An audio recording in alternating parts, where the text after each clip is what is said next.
Hello everyone. In today's class, we'll be going to discuss about input function and output function in C.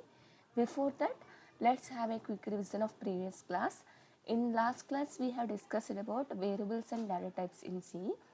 So, ఈ రోజు మనం input function కోసం scanf function కోసం discuss చేస్తాం. Input function అంటే సిలో scanf function అనమాట. దీనికోసం డిస్కస్ చేసే ముందు ఫస్ట్ లాస్ట్ క్లాస్లో ఏం డిస్కస్ చేసామో ఒకసారి రివైజ్ చేద్దాం. లాస్ట్ క్లాస్లో మనం ఏం డిస్కస్ చేసాము? Variables and data types in C. Variable అంటే ఏంటి? ఒక నేమ్. ఆ నేమ్ మనం మెమొరీ లొకేషన్కి ఇచ్చేది. ఇలా ఇవ్వడం వల్ల ఏమవుతుంది? ఆ మెమొరీ లొకేషన్లో ఉన్న వాల్యూని ఎప్పుడైతే మనకి నీడ్ ఉందో ఈజీగా యాక్సెస్ చేయొచ్చు. ఓకే, వేరియబుల్ అంటే ఏంటి? It's a name which is given to the memory location to store a particular value so that we can easily access that particular value whenever we require, and we can perform operations on using variable concept. Okay, ఇక్కడ ఈ వేరియబుల్కి define చేయడానికి కొన్ని rules అయితే discuss చేసాం. ఏంటి? ఎప్పుడైతే మనం variable ఆ నేమ్ని డిఫైన్ చేస్తున్నామో అది మనం డిఫైన్ చేస్తాం. మనం డిఫైన్ చేసేటప్పుడు కొన్ని రూల్స్ అనేవి ఫాలో అవ్వాలి. ఏంటి? నేమ్ అనేది వేరియబుల్ డిఫైన్ చేసేటప్పుడు ఆల్ఫాబెట్స్ యూస్ చేయొచ్చు, నెంబర్స్ యూస్ చేయొచ్చు. కానీ ఫస్ట్ లెటర్ ఏముండొద్దు? నెంబర్ అనేది. అంటే ఆ వేరియబుల్ నేమ్ నెంబర్తో స్టార్ట్ అవ్వద్దు. అండ్ వేరియబుల్ నేమ్ మధ్యలో స్పేస్ ఉండకూడదు. And special symbols like @ dollars ఇలాంటి స్పెషల్ సింబల్స్ని యూజ్ చేయకూడదు. ఇలా కొన్ని రూల్స్ అయితే మనం డిస్కస్ చేసాం వేరియబుల్ గురించి. అండ్ ఈ వేరియబుల్ ఎలా డిక్లేర్ చేయాలి, ఎలా వాల్యూని అసైన్ చేయాలి, ఇవన్నీ డిస్కస్ చేసాం. దాని తర్వాత డేటా టైప్. డేటా టైప్ అంటే ఏంటి? ఆ వేరియబుల్ ఏ టైప్ ఆఫ్ డేటాని హోల్డ్ చేస్తుంది మనం డిఫైన్ చేయాలి. అలా డిఫైన్ చేసేదే డేటా టైప్. సపోజ్ మీరు ఒక 10 అనే వాల్యూని మెమొరీలో స్టోర్ చేస్తున్నారు. ఆ 10 అనే వాల్యూ మెమొరీలో ఉంది. ఆ 10 వాల్యూని యాక్సెస్ చేయడం కోసం మీరు వేరియబుల్ని డిక్లేర్ చేశారు. ఈ వేరియబుల్ ఏ టైప్ ఆఫ్ డేటాని పాయింట్అవుట్ చేస్తుంది, ఏ టైప్ ఆఫ్ డేటాని ఇండికేట్ చేస్తుంది అనేది డిఫైన్ చేసేదే డేటా టైప్. ఓకేనా? అది ఇంటీజరా లేకపోతే క్యారెక్టరా, ఏ టైప్ ఆఫ్ డేటా. సపోజ్ మనం కొన్ని డిఫరెంట్ డేటా టైప్స్ డిస్కస్ చేసాం. ఇంట్, ఫ్లోట్, కార్, డబుల్ అని. ఇంట్ అనే డేటా టైప్ని ఎందుకు యూజ్ చేస్తాము? ఎప్పుడైతే మనం హోల్ నెంబర్స్ లైక్ 10, 20, 30 ఇలాంటి నెంబర్స్ని మీరు స్టోర్ చేయాలనుకుంటే ఇంట్ డేటా టైప్ వాడతాం. అదే డెసిమల్ పాయింట్ వాల్యూస్ 1.5, 3.5 ఇలా డెసిమల్ పాయింట్స్ వాల్యూస్ని స్టోర్ చేయడం కోసం ఏ డేటా టైప్ వాడతాం? ఫ్లోట్ కానీ డబుల్ కానీ. మరి ఫ్లోట్కి డబుల్కి డిఫరెన్స్ ఏంటి అంటే, float it can hold decimal values but more than. ఎప్పుడైతే లార్జెస్ట్ డెసిమల్ వాల్యూ ఎక్కువైతే మీకు డెసిమల్ పాయింట్ తర్వాత మోర్ డిజిట్స్ ఉంటాయో, లేదా లార్జెస్ట్ డెసిమల్ పాయింట్ వాల్యూని స్టోర్ చేయాలనుకుంటున్నారో అలాంటి సిచ్యువేషన్లో మనం డబుల్ డేటా టైప్ని వాడతాం. Both are used to hold decimal point, but based on requirement we can choose float and double. Maximum float will be used. Unnecessary don't create more space. ఓకేనా? ఈ data type use చేయడం వల్ల మీరు memory అనేది decide చేస్తున్నట్టు, అంతే కదా? So మీరు వాల్యూ స్టోర్ చేసేదాన్ని బట్టి మెమొరీ అనేది అలొకేట్ అవుతుంది. చిన్న వాల్యూ అయితే చిన్న స్పేస్, పెద్ద వాల్యూ అయితే ఎక్కువ స్పేస్ అన్నట్టు.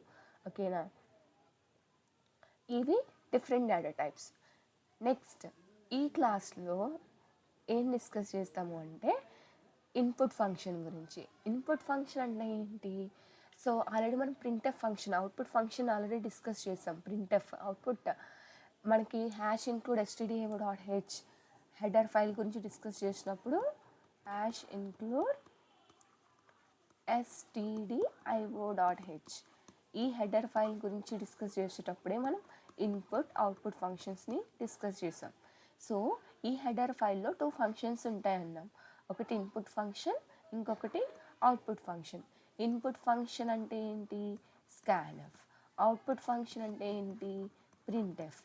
సో ఇన్పుట్ ఇవ్వడం కోసం, అంటే కంప్యూటర్కి ఇన్పుట్ ఇవ్వడం కోసం మనం ఈ స్కాన్ఎఫ్ వాడతాం. కంప్యూటర్ నుంచి అవుట్పుట్ తీసుకోవడం కోసం ప్రింట్ఎఫ్ ఫంక్షన్ వాడతాం. మీరు కంప్యూటర్కి చెప్పాలి అనుకుంటే స్కాన్ఎఫ్ వాడాలి, కంప్యూటర్ మనకి చెప్పాలి అనుకుంటే ప్రింట్ఎఫ్ వాడాలి. ఓకేనా? అర్థమైందా?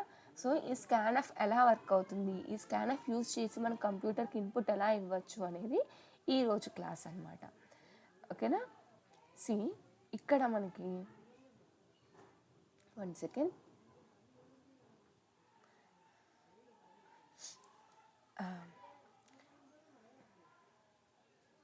ప్రింట్ఎఫ్ ఫంక్షన్ ఆల్రెడీ డిస్కస్ చేశాము. అండ్ ఈ ఫార్మాట్ స్పెసిఫైర్స్ గురించి కూడా మీకు ఆల్రెడీ లాస్ట్ క్లాస్లో చెప్పాను. ఏ టైప్ ఆఫ్ ఫార్మాట్ స్పెసిఫైయర్ ఏ బేస్డ్ ఆన్ డేటా టైప్ మనం చూస్ చేసుకుంటాము అని. మీరు ఇన్పుట్ ఏది ఇవ్వాలనుకుంటున్నారో ఆ ఫార్మాట్ స్పెసిఫైర్ మెన్షన్ చేయాలి. అది అవుట్పుట్ ఏం డిసైడ్ చేసుకుంటున్నారు అంటే ఏం తీసుకుంటున్నారో దాన్ని బట్టి ఆ ఫార్మాట్ స్పెసిఫైర్. మీరు ఇన్పుట్ ఇవ్వాలి అన్నా అవుట్పుట్ తీసుకోవాలి అన్నా ఏ టైప్ ఆఫ్ డేటాని మీరు ఇస్తున్నారు లేదా తీసుకుంటున్నారు అనేది ఈ ఫార్మాట్ స్పెసిఫైయర్ డిసైడ్ చేస్తుంది. ఓకేనా. సో ఫస్ట్ స్కాన్ఎఫ్ అనమాట. ఈ స్కాన్ఎఫ్ ఎందుకు వాడతాము, యూజర్ నుంచి ఇన్పుట్ తీసుకోవడం కోసం. ఓకే. సో ఇక్కడ ఈ అడ్రస్ ఆపరేటర్ అనేది యూజ్ చేస్తాం. ఈ యాండ్ సింబల్ ఏదైతే ఉందో దీన్ని అడ్రస్ ఆపరేటర్ అంటారనమాట. అంటే మీరు ఇచ్చిన ఇన్పుట్, మనం ఇచ్చిన ఇన్పుట్ కంప్యూటర్కి మెమొరీ స్టోర్ చేయాలి కదా. ఓకేనా. ఆ లొకేషన్ని హోల్డ్ చేసేదే ఈ అడ్రస్ ఆపరేటర్. ఓకే. సో ఆ పర్టికులర్ అడ్రస్లో ఈ వాల్యూ మీరు ఏదైతే ఇచ్చారో ఆ వాల్యూని స్టోర్ అవుతుంది. ఇక్కడ ఎగ్జాంపుల్ చూడండి. ఇంట్ నెంబర్ అంటే ఏంటి, మీరు ఒక నెంబర్ని స్టోర్ చేయాలనుకుంటున్నారు. అదే type of value data integer. ఓకేనా. ఇంటీజర్ అనే నెంబర్ని స్టోర్ చేయాలనుకుంటున్నారు. ఓకేనా. ఈ మెమొరీ లొకేషన్ యాక్సెస్ చేయడం కోసం నమ్ అనే వేరియబుల్ని డిక్లేర్ చేశారు, కానీ ఇందులో వాల్యూ ఇంకా ఎంటర్ చేయలేదు. ఓకే. ఇప్పుడు ఈ వాల్యూని ఎంటర్ చేయడం కోసం మనం స్కాన్ఎఫ్ యూజ్ చేస్తున్నాం. మీరు ముందే ఇంట్ ఎనీ నెంబర్ ఈక్వల్ టు 10 అంటే డైరెక్ట్ ఇనిషియలైజేషన్ అంటాం. మీరు ముందే ఆ మెమొరీలో 10 అనే వాల్యూ స్టోర్ చేశారు, కానీ ఇక్కడ ముందే మనం డిఫైన్ చేయట్లేదు. ఎవరు ఇస్తున్నారు, యూజర్ ఇస్తున్నారు. యూజర్ ఏదైతే వాల్యూని ఇచ్చారో ఆ వాల్యూని ఇప్పుడు ఈ ఎంటీ మెమొరీలో స్టోర్ చేయాలి. అలా స్టోర్ చేయడం కోసమే మనం స్కాన్ఎఫ్ ఫంక్షన్ వాడతాం. ఓకేనా. యూజర్ నుంచి ఇన్పుట్ తీసుకోవాలి అంటే యూజ్ చేసేది స్కాన్ఎఫ్. ఇక్కడ ఈ స్కాన్ఎఫ్లో డబల్ కోట్స్లో ఏదైతే వాల్యూని మీరు యూజర్ నుంచి ఎక్స్పెక్ట్ చేస్తున్నారో ఆ ఫార్మాట్ స్పెసిఫైర్ని మెన్షన్ చేయాలి. ఇలా డబల్ కోట్స్లో మెన్షన్ చేసిన తర్వాత మెమొరీ లొకేషన్ ఎవరు పాయింట్అవుట్ చేస్తున్నారు, నమ్ అనే వేరియబుల్తో మీరు యాక్సెస్ చేస్తున్నారు ఆ వాల్యూని. నెక్స్ట్ మీరు స్టోర్ చేసిన వాల్యూని మీరు యాక్సెస్ చేయాలి అంటే ఆ మెమొరీ లొకేషన్ నేమ్ని మనం డిఫైన్ చేసి ముందే పెట్టాలి కదా, అదే నమ్. ఓకేనా.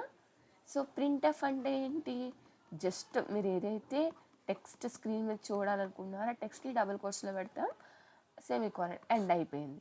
కానీ స్కాన్ఎఫ్ ఏంటి, మనం ఇచ్చిన ఇన్పుట్ అది తీసుకోవాలి. సో మీరు ఇచ్చే input A type of data అది మనం ఫార్మాట్ స్పెసిఫైర్ ద్వారా మెన్షన్ చేస్తాం. ఓకేనా. %d ఎందుకు వాడతాము, ఇంటీజర్ టైప్ ఇన్పుట్ ఇస్తే. నెక్స్ట్ ఈ నెంబర్ అనేది మనకి డిఫైన్ చేయాలి, ఇది సింటాక్స్ అనమాట. ఓకేనా. ఇక్కడ చూడండి, %d ఇంటీజర్ ఇన్పుట్ని తీసుకుంటుంది, %f డెసిమల్ పాయింట్ వాల్యూస్ని తీసుకుంటుంది, %c క్యారెక్టర్స్ ఆల్ఫాబెట్స్ ఇలా సింగిల్ కోట్స్లో డిఫైన్ చేసేదాన్ని తీసుకుంటుంది. Any special character this %d will take. Next ఆ వేరియబుల్ యొక్క అడ్రస్ని ఎవరు తీసుకుంటారు, అడ్రస్ ఆపరేటర్.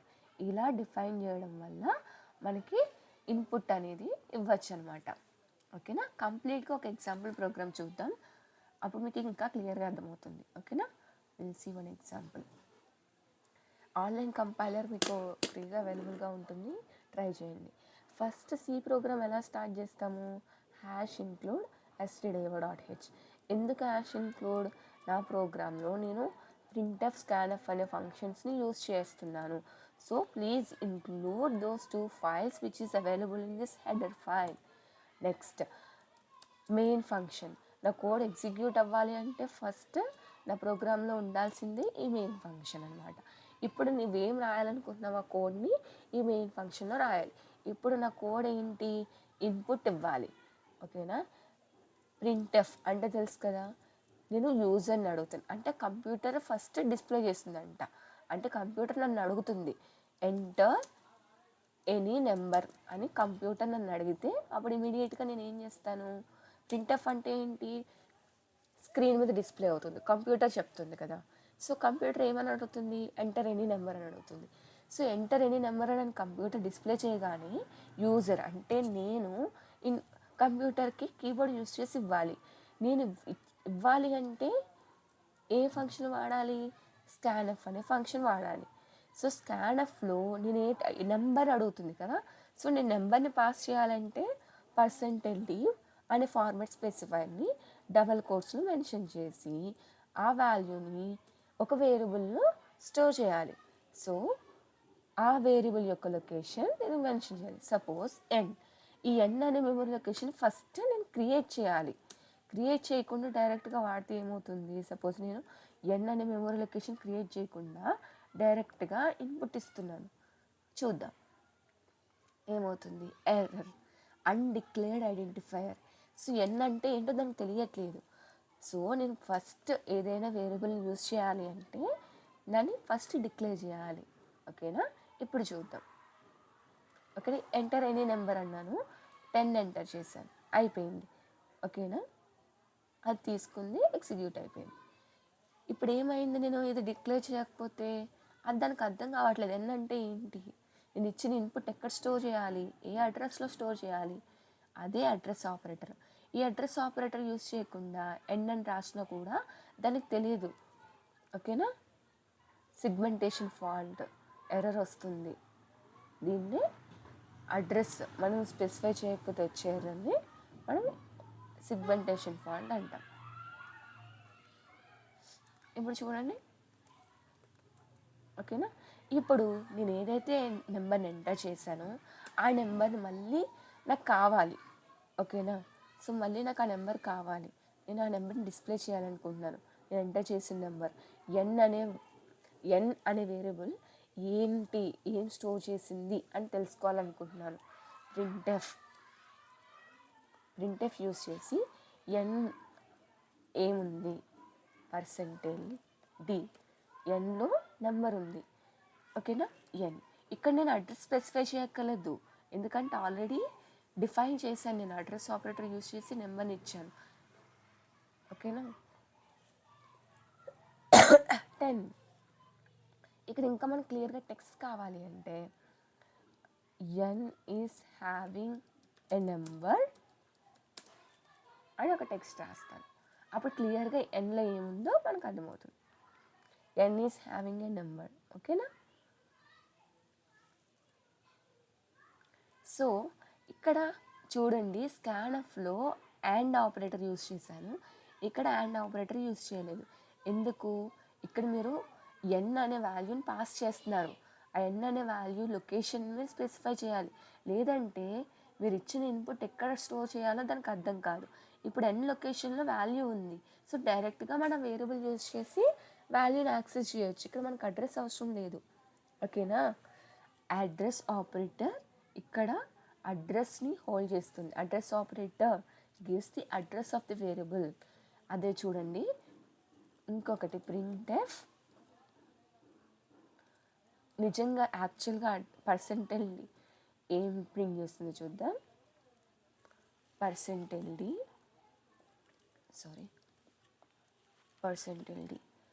నేను ఇక్కడ అండ్ n అన్నాను. ఇప్పుడు చూద్దాం, సెమీకాలన్ మిస్ చేసాం, చూసారా, each and every statement should end with semicolon. ఇప్పుడు 10 చూడండి, n is having a number 10 and కంటిన్యూస్గా వాల్యూ ప్రింట్ అయింది.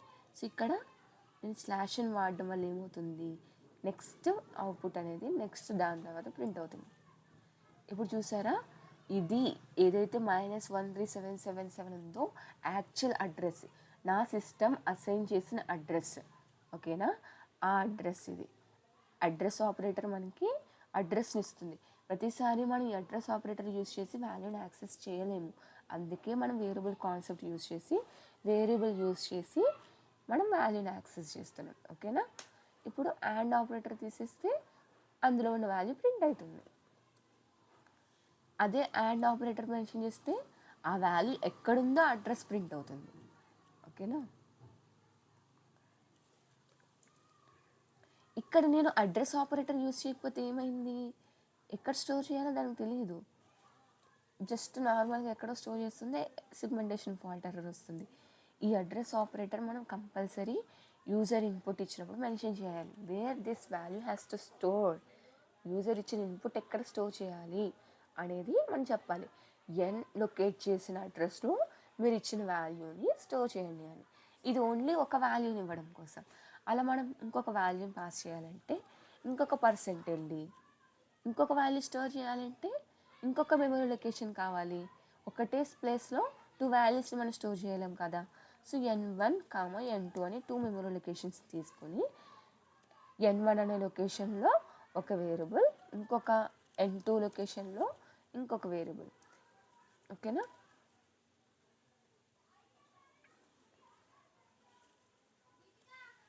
ఇప్పుడు చూడండి, 10, 20 నేను 2 వాల్యూస్ ఇచ్చాను. N1 ఇక్కడ N అని ఇచ్చాను కదా, N1 is having a number and N2 is. ఈ టెక్స్ట్ రాయడం వల్ల ఏమవుతుంది అంటే మనకు అర్థమవుతుంది, చదివే వాళ్ళకి కూడా అర్థమవుతుంది, ఓకే N1లో ఈ నెంబర్ ఉంది, N2లో ఈ నెంబర్ ఉంది. ఓకేనా. అదే ఆ టెక్స్ట్ రాయకుండా డైరెక్ట్గా ప్రింట్ చేయడం వల్ల ఏమవుతుంది, ఆ వాల్యూస్ ఏంటో మనకు అర్థం కాదు, ఆ వాల్యూస్ ఎందులో స్టోర్ అయినాయి కూడా మనకు అర్థం కాదు. ఓకేనా. సో ఎప్పుడైనా సరే స్కాన్ఎఫ్ యూజ్ చేసే ముందు మనం ఇలా ప్రింట్ఎఫ్ స్టేట్మెంట్ యూజ్ చేయడం వల్ల ఏమవుతుంది అంటే ఇన్పుట్ ఇచ్చే ముందు కర్సర్ ఎందుకు వెయిట్ చేస్తుందో అర్థమవుతుంది. చూడండి, ఇప్పుడు ఈ లైన్ని కామెంట్ చేస్తాను అంటే ఆ లైన్ ఎగ్జిక్యూట్ అవ్వదు అనమాట. ఇప్పుడు ఆ లైన్ రాయినట్టు. ఓకేనా. ఆ లైన్ ఉన్నా కూడా ఈ 2 స్లాషెస్ మెన్షన్ చేయడం వల్ల ఆ లైన్ ఎగ్జిక్యూట్ అవ్వదు. ఇప్పుడు నాకు ఏమవుతుందంటే ఇక్కడ జస్ట్ కర్సర్ బ్లింక్ అవుతుంది. దాని మీనింగ్ ఏంటి, స్కాన్ఎఫ్ ఫంక్షన్ ఇన్పుట్ తీసుకోవడానికి రెడీగా ఉంది అని. ఓకేనా. ప్రింట్ఎఫ్ ఫంక్షన్ ఇప్పుడు ఎగ్జిక్యూట్ అవ్వదు థర్డ్ లైన్, ఎందుకంటే దానికి కామెంట్ చేశాను, 2 స్లాష్ సింబల్స్ యూజ్ చేసి కామెంట్ చేశాను. అంటే ఎప్పుడైతే నేను కోడ్ ఎగ్జిక్యూట్ చేయకూడదు, ఏదైనా పర్టికులర్ లైన్ని కామెంట్ చేయాలనుకున్నా, ఎగ్జిక్యూషన్ ఆపాలనుకున్నా, ఇలా మనం కామెంట్స్ రూపంలో మనం మార్క్ చేయొచ్చు అనమాట. సో దట్ ఆ లైన్ ఎగ్జిక్యూట్ అవ్వకుండా మనం స్టాప్ చేయొచ్చు. ఇలా మన ఎర్రర్స్ని ఐడెంటిఫై చేయొచ్చు, ఏ లైన్లో ఎర్రర్ ఉందని ఐడెంటిఫై చేయొచ్చు, లేదా ఏదైనా కోడ్ ఒక స్టెప్ రాసే ముందు ఆ లైన్ మీనింగ్ ఏంటని తెలుసుకోవచ్చు. ఇలా డిఫరెంట్ వేస్లో మనం స్లాష్, డబుల్ స్లాషెస్ని యూజ్ చేస్తామన్నమాట. ఓకేనా. అబ్జర్వ్ చేయండి బాగా, ఇక్కడ నేను 2 స్లాషెస్ యూజ్ చేశాను ఓన్లీ ఒక లైన్ కోసం. అలా మల్టిపుల్ లైన్స్ని నేను కామెంట్ చేయాలనుకోండి, సపోజ్ నెక్స్ట్ ఇంకొకటి ఏదో రాశాను, this program is about scanf function.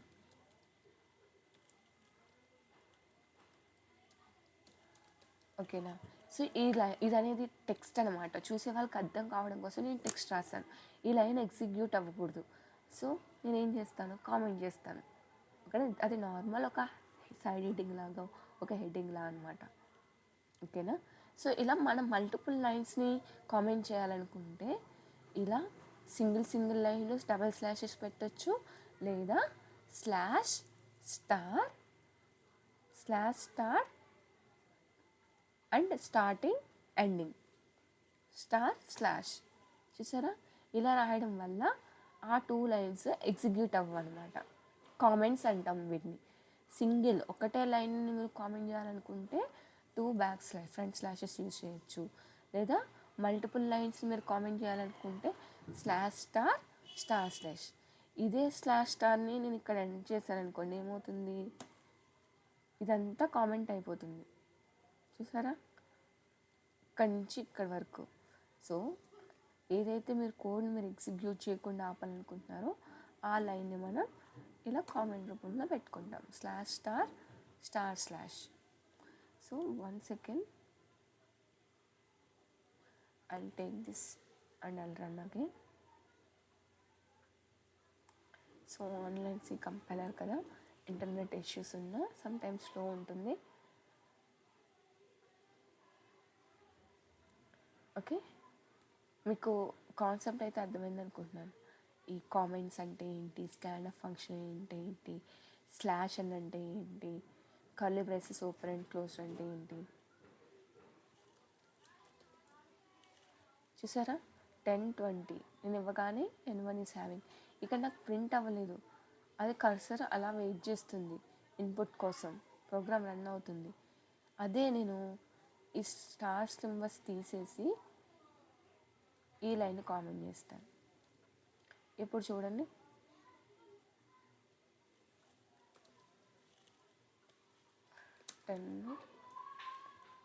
ఇప్పుడు మళ్ళీ రన్ చేస్తాను చూడండి. ఇప్పుడు ఎంటర్ ఎనీ నెంబర్ అని అడుగుతుంది. ఇంతకు ముందు అడిగిందా? కామెంట్ చేసినప్పుడు అది అడగదు, డైరెక్ట్గా వెయిట్ చేస్తుంది. అది ఎందుకు వెయిట్ చేస్తుందో మనకు అర్థం కావట్లేదు. ఓకే, ప్రోగ్రామ్ రన్ అవుతుంది, ఏదైనా మిస్టేక్ ఉందా అని మనం ఫీల్ అవుతున్నాం.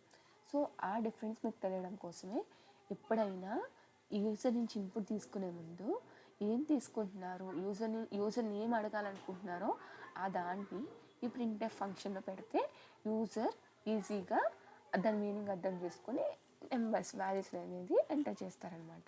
ఓకేనా? ఎంటర్ ఎనీ నెంబర్ అంటే ఒకటే వాల్యూ. ఓకే, మీకు ప్రింట్ఎఫ్ ఫంక్షన్, స్కాన్ఎఫ్ ఫంక్షన్ గురించి అర్థమైంది అనుకుంటున్నాను. ఇలా మనం ఎన్ నెంబర్ ఆఫ్ ఇన్పుట్స్ని పాస్ చేయొచ్చు. సో ఇక్కడ మనం ఈ ప్రోగ్రాంలో ఓన్లీ %d గురించి డిస్కస్ చేసాం, అవునా? అలా %f, %c ఇలా క్యారెక్టర్స్ని, ఫ్లోటింగ్ పాయింట్ వాల్యూస్ని, ఏ వాల్యూస్నైనా పాస్ చేయొచ్చు. ఓకే, సో ఇంకొక ప్రోగ్రామ్ చూద్దాం. జస్ట్ ఇందులోనే %f, %c ఇలా నేను ఒక ఫ్లోటింగ్ పాయింట్ వాల్యూని, ఒక డెసిమల్ వాల్యూని, ఒక ఇంటీజర్ని, ఒక క్యారెక్టర్ని pass. N1 is having %d, N1 is having %f decimal point value, N2 is having %f. ఇంకొకటి ఏంటి? N3 మనం డిఫైన్ చేయలేదు కదా, సో ఫస్ట్ డిఫైన్ చేద్దాం N3. సో ఈ N3 ఏం హోల్డ్ చేస్తుంది? ఒక క్యారెక్టర్ని. మీరు ఇచ్చిన క్యారెక్టర్ ఇందులో స్టోర్ అవ్వాలి, N3 అనే వేరియబుల్. సో ఇక్కడ N3 అనేది క్యారెక్టర్ కదా, అవునా? N2 అనేది, N1 అనేది ఏంటి? Floating point. ఇవన్నీ మీరు ఇంటీజర్లో డిక్లేర్ చేసి ఇలా ఫార్మాట్ స్పెసిఫైస్ని డిఫరెంట్గా యూస్ చేస్తే ఏమవుతుంది? అగైన్ మనకి ఎర్రర్ వస్తుంది. ఓకే, ఇక్కడ సెమీకోలన్ యూస్ చేసాము. చూడండి, మీకు ఆ డిఫరెన్స్ తెలియడం కోసం నేను ఎక్స్ప్లెయిన్ చేస్తున్నాను. ఇక్కడ స్కాన్ఎఫ్, అగైన్ స్కాన్ఎఫ్కి ముందు మనం ఒక ప్రింట్ఎఫ్ స్టేట్మెంట్ రాద్దాం, సో దట్ మనకు అర్థమవుతుంది. ఎంటర్ వాల్యూస్ అని. అప్పుడు మనకి కర్సర్ ఏం చేస్తుంది, ఎందుకు మనకి ఏం లింక్ అవ్వలేదు అనేది మనకి అర్థమవుతుంది. 3 వాల్యూస్ కదా, సో మనకు అలా రాంగ్ అవుట్పుట్ వస్తుంది. చూడండి, ఎంటర్ వాల్యూస్, ఇక్కడ సెమీకోలన్ మిస్ చేసాం. ఇక్కడ చూడండి, 3 వాల్యూస్ 10.5, 20, C తీసుకుంటుందో లేదు చూద్దాం. N3 మనం ప్రింట్ చేయాలి. N3 is having a character తీసుకుంటుంది. క్యారెక్టర్ కావాలి అంటే %c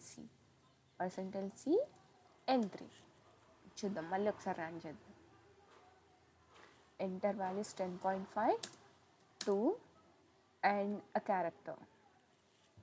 సో ఇక్కడ చూడండి, %c, N1 is having a number, N2 ఇలా మనకి డిఫరెంట్ అవుట్పుట్స్ వచ్చాయి. ఎందుకు అంటే N1 అనేది ఏంటి? ఫ్లోటింగ్ పాయింట్ వాల్యూ, అవునా? మీరు ఎంటర్ చేసిన వాల్యూ కరెక్ట్గా రాలేదు. సో నేను N1ని ఇక్కడ రిమూవ్ చేసి సెపరేట్గా ఫ్లోట్ అనే డేటా టైప్ యూస్ చేసి డిక్లేర్ చేస్తాను, ఫ్లోట్ N1. నెక్స్ట్ N3 ఏంటి? క్యారెక్టర్ డేటా టైప్ యూస్ చేసి డిక్లేర్ చేస్తాను. ఇప్పుడు చూద్దాం. char N3. సో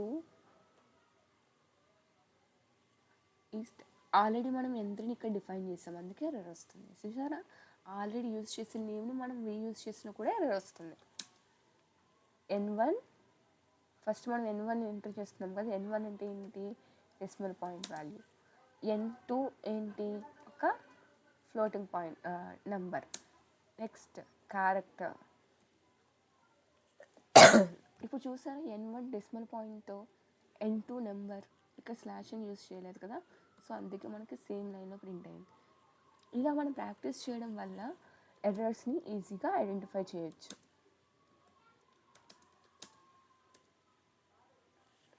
సో ఇక్కడ నేను క్యారెక్టర్ 4 ఎంటర్ చేసినా కూడా తీసుకుంది. సో సింగిల్ వాల్యూ మీరు ఏది ఎంటర్ చేసినా కూడా క్యారెక్టర్ని హోల్డ్ చేస్తుంది అనమాట. చూడండి, నేను మళ్ళీ క్యారెక్టర్ కోసం మళ్ళీ రన్ చేస్తున్నాను.